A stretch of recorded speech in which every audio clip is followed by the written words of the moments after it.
as well say it with me because you know exactly what I'm going to say. I believe in miracles. And I believe in miracles because I believe that God is all-powerful. I believe that He's mighty creator. I believe that there is no defeat in Him. And I wouldn't exchange my faith and my confidence in the Heavenly Father for a title deed to the whole world. And remember something. No man, no woman need ever be defeated on a single score if your faith and your confidence in Him is intact. Never forget it. Dr. Chris Kerr, a very marvelous medical man, after attending one of the miracle services, asked a member of the staff one question. He said, I've been sitting here in this service for hours, watching the manifestation of God's power. And he said, I'd like to ask this question. Does Kathryn Kuhlman know that there is no cure for arthritis? Doctors can prescribe. Doctors can give something to alleviate some of the suffering. But he says, up until now, we have found no cure for arthritis. And yet, as I've been sitting here in this miracle service for hours, I have seen one after another testify to the fact that they've been healed of arthritis. And Kathryn Kuhlman takes it so lightly, so matter of fact, that I was just wondering, does she really know what a great miracle it is when one is instantly healed of arthritis? And thousands can bear witness to the fact that through the years, God in His tender mercy has completely set them free from that great suffering. My guest today is Betty Barnhart, who has suffered with arthritis for how many years, Betty? 19 years. I look at you and I marvel at your wonderful healing, and yet I am just as amazed the very last miracle that I saw God perform as the very first miracle. And when I realize His great compassion to one who has suffered so for 19 years. Arthritis of a part of your body? I had it all through my body. It developed 23 years ago. I had this very bad back condition. And I was going to a regular family doctor, and she gave up and told me to go to a chiropractor. And it was this chiropractor that put me in a garment or a brace. I wore it from here to here. Now, I had worn that brace for 10 years. But every week, I'd go back to the doctor's, and as many as 16 bones would slip out of place. And he had me sleeping on boards, and after about 3 years, he gave up and sent me to another doctor. I went to an osteopath then. And for how many years? 19. 19 years altogether I suffered. But do you know how long that is? Yes, I do. But was there no time during those 19 years that you were not without pain? I'd say maybe a little over a month. Every day I woke up with pain. But I went to this osteopath doctor, and he gave up and sent me to a natural food store. He thought I needed tablets for bones and calcium. And then they sent me to a homeopathic doctor that worked on my spine, the nerves of my back, and he said that he couldn't help me. He thought I needed a bone specialist. And the first bone specialist I ever went to, after checking me over, he said, if you had $1 million, there's no one in this earth could ever fix your back. Along the way, the various doctors, I'd tell them how my joints ached me and how my legs ached me. But they would say, that's because of this back condition. So it wasn't diagnosed right away, but I still had this pain all these years, but the doctors would always say it was from my bad back. Well, when he no longer said I couldn't come to him, we started another bone specialist. And when this bone specialist checked me over, he said, the first thing we got to do is get you out of that contraption. He said, you're like a rag doll. So he started to give me physiotherapy treatments and whirlpool baths, day in and day out. And then after a while, I started to get better and better. And he gave me exercises to take. Each day I had to take exercises. And every day I had to take this brace off a little bit. And it took a little over a year that I no longer wore it. But all these years now, I always had pain pills to take. Anything that came out, You went through this for 19 years. That's right. And all the medicines that I've taken. Where were you living at this time? I was living in Pennsylvania. Living in Pennsylvania. But you came out here to... Yes, my last doctor had given up on me. He was the one that gave me medicine and x-rays, and they took all kinds of checkups to see why I always ached. I was going to the hospital every day for physiotherapy treatment and whirlpool baths, and he said that I needed the hot, dry climate. So that's when I really found, that's when they told me I had arthritis, but the doctor told me that I've had it for years and years and years. It was never diagnosed before. But this doctor, the one before him, the doctor that I had previous to him, he put me in a taped cast, and he said he's never seen anything like it. I don't know what to do with you. I don't want to see you again because I can't help you. But this bone specialist was the one that sent me west, and he had me we sold all our furniture, we had public sale, and sold our houses. My husband was a builder. And he gave me pain pills to take along.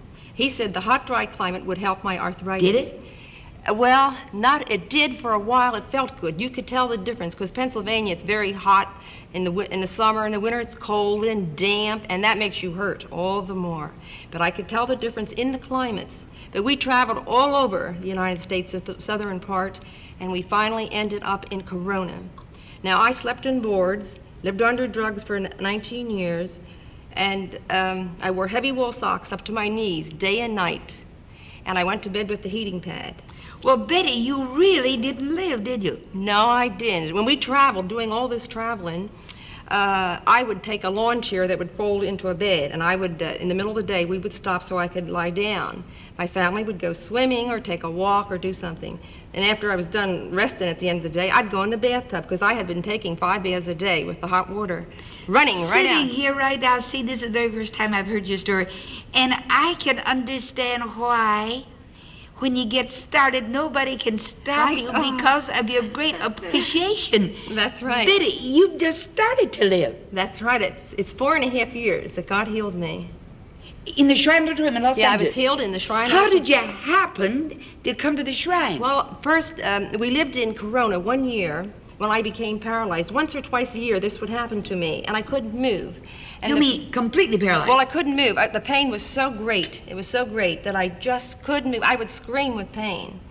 And our pastor, the church we went to out there, told us about a doctor in Mexico.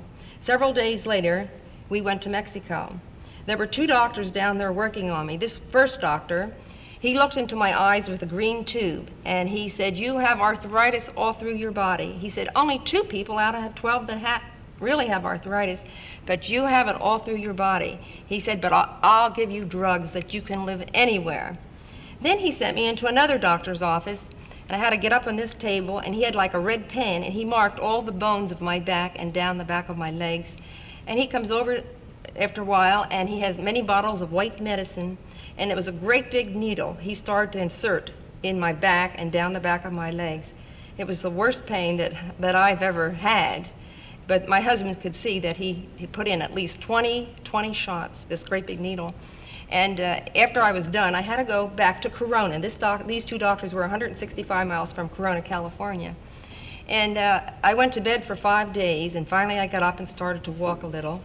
Now, this is the only time I can say that I never was without pain. The first 2 months, every month I'd go back and they would give me drugs. And it was just like a miracle to me. I didn't ache you know, like I used to. And it felt so wonderful not to have this terrible aching pain all over my body and my back. But I went to these 2 doctors for 7 months, and finally the drugs no longer worked. My body was so used to all these drugs that after a while it wouldn't work. And that's when somebody in California told me about Kathryn Kuhlman. So I started to watch you on television. And I hear... Oh, did it begin with television? Yes. And Did I it? would hear how these various people, you know, were healed by God. Did you believe as you watched the I telecast? believed it. Yes, I did. I believed that. And yet it was new to you. It was very new to me, right. And we might have watched maybe 2 months. Had you never been in a miracle service? No, I've never been there.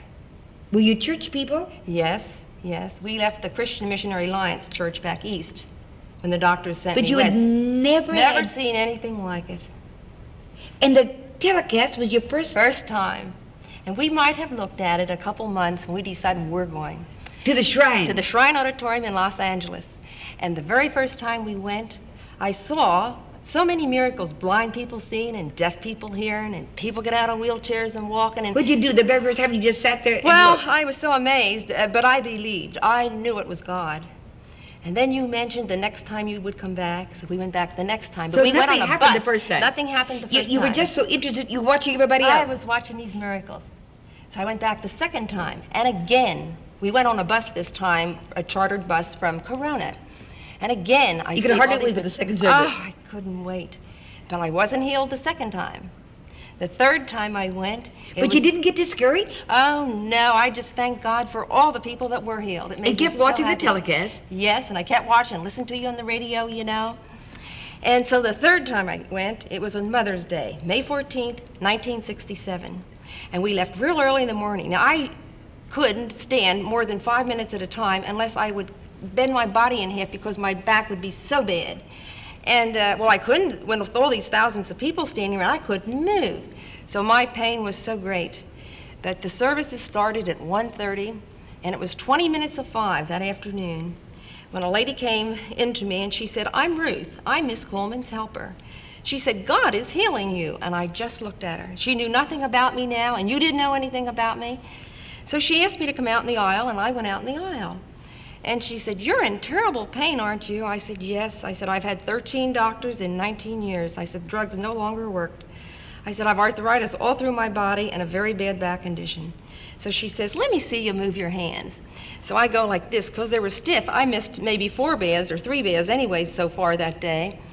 And she said, "Well, raise your arms. How far can you raise your arms?" Now, I had lumps on my shoulders from the arthritis and a lump in my back. So I raised my arms like this, and I reached down. You mean that was all the higher? Well, it hurt too much to go too far because my shoulders were so bad.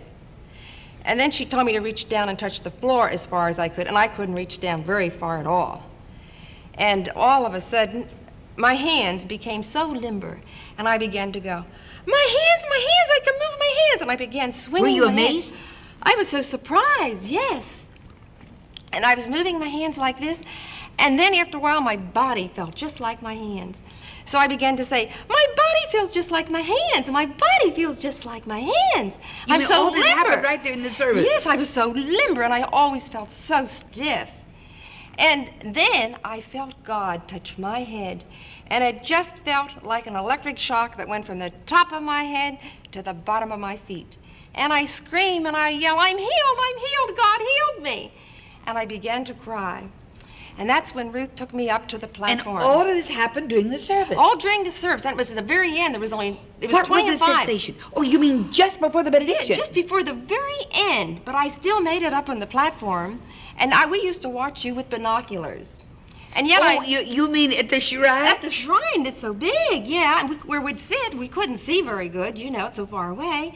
So we'd take turns looking through the binoculars. And yet, when God healed me, I went up on the platform, and I don't remember walking up there. And all I can say is, I remember you had a white dress on with white sleeves, and you reach over to touch me, and I saw this white arm, and I fell over in the power. This was all new to me. And somebody picked me up, and then they started to sing, He Touched Me. And that was the end of the service. I walked back to my seat, and we walked out, and in the back I saw Ruth. And Ruth said, you have received a tremendous healing. We'd like to put you on tape next month. So the next month I did come back, and it was on tape. But I walked back to the car, no aches, no pains. We went to That was in 1967. 1967. And we went back to our apartment, and the first thing I did was call my sister in Florida, and I said, God healed me today at Kathryn Kuhlman service. What did she say? Oh, she was so thrilled, because she lives in Florida now, but she knew how I ached for all these years, and she was so happy for me. Tell me about the sensation. It Because felt I'm like always so interested in that. You see, I know that I have nothing to do with these healings, and I'm always so interested in the personality of the Holy Spirit and how he works. You see, it's such a beautiful experience. What was the sensation when you were healed? Well, I could feel God's hand on my head. That's all I can say. It was on my head. I felt it, and it felt like an electric shock that went from the top of my head to the bottom of my feet. And when it reached the bottom of my feet, every pain left me. I had no Were you pain. standing? I was standing out in the aisle in the Shrine Auditorium. Stand up and show me just exactly what it was like. And we were ready for the benediction. Well, it was 20 minutes to 5 now, see, when I was standing out in the aisle. I still went forward. You know, Yes. I went forward to the front of the, up on Yes. the platform. But when I was just standing out in the aisle, and you were up front, many people were going forward being healed. And, well, all I can say, when I was standing in front of Ruth, and God touched my head, well, it just went all through me. But And I started to your cry. hands were the first. They began My to hands, loosen. it was my hands that got so loose, you know, just like this. And then it was my whole body, and I was yelling. I was saying, my body feels just like my hands. I was so limber when God touched my hand. Did you raise your arms then? and Well, your I was just going like this, and, you know, with my hands and my body, and then when God touched me, well, it's just like I remember, well, I don't even remember walking up on the platform. I remember crying and going Was your forward. spine completely loosened? My everything in my whole body. And after I went back now, when I went back to Corona, after I called my sister, I called my our pastor at church, and I went to church and spoke in church that night. This was all new to many of them. And anyways, we lived out in California about for a month, and we decided we're going back to Pennsylvania. Many people said to me, aren't you afraid to go back to that damp climate? And I said, oh, no, God, I know God healed me. Well, I went back to Pennsylvania, and my husband was a builder in his own business when we sold out and went west. And we bought land the very first week, and the second week we started to build a house. I was out there every single day. I shoveled dirt, I shoveled stones, I helped to pound the floor, I carried bags of cement, I lifted the shingles on my husband's shoulders, and I just did everything. What'd your husband say? Well, he is so happy. We go from church to church. We charter a bus to Pittsburgh now. You mean just to tell it? And Just we tell appreciation. everybody we see, we tell. Coming across the country, we tell every place we go. Oh, I every can believe it, Betty. Every motel, everywhere we eat, just everywhere we Because tell. you know what you suffered for 19 I sure years. do. Your husband My had to husband- live with you. That's right. And he knows how real it is. That's right. And this was all instantaneous. It was all instant. My lumps from my shoulder disappeared, my back. And at the time, well, I'm so excited, I didn't even realize it. The little lady next door noticed my lumps gone. I was out in the laundry room working, you know, the next morning, washing, and she saw my lumps disappeared. At the time, I didn't even think about that. I was so happy telling everybody and calling everybody, and even out in California. And your gratitude has never left. It's never left. I think of it every minute, every Betty, day, you're every just day. as grateful as the moment that it happened to you. That's right. And then your spiritual experience along with it was so Oh, wonderful. I want to spend the rest of I hate to leave church. When I go to church, I never want to leave it. I just want to be in church all the time. It just feels like I don't want to go home. When church is over, I want to be there all the time. You've just started to live. Really, I've just started to live, because I can do anything. I have so much energy and so much strength. Normally, I'd say I need 2 hours of sleep a night, and I'm not tired. People back home, they call me bubbling over. They've never seen anything like it, because sometimes I get sleepy and tired, little, but all I have to do is go to bed an hour or two, and I'm when up. people ask whether or not these healings last, They sure do. It's 4.5 years. and you are just as completely healed after all these years That's as right. the moment when God healed. That's right. And like many things that I did, you know, like when I did iron, when I could iron, I should say, I always sat down to iron. And cleaning, my children started to do the housework for so many years. And now, since I'm healed, people wouldn't believe this. I have a boy that's 22 and a half. And sometimes he says, "Oh, Mom, I learned a new trick." And he'll come in and he'll pick me up, throw me up to the ceiling, drop me, swing me around, throw me over his shoulders, and I'm screaming and yelling, you know. But that's the way he treats me. Sometimes one day we had a company come and he introduces this new boyfriend to me.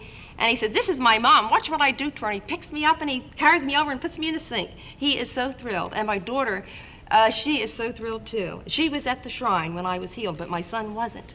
Betty, that's God. That's God. That's the mercy of God. Ask us how, if our life depended upon it. We cannot tell you how these things happen. We only know they do happen. It's God. That's all I can tell you. It's so simple. And you do not analyze these things any more than you can analyze God. You accept God. Accept His great power. You too believe Him for a miracle. He'll not disappoint you.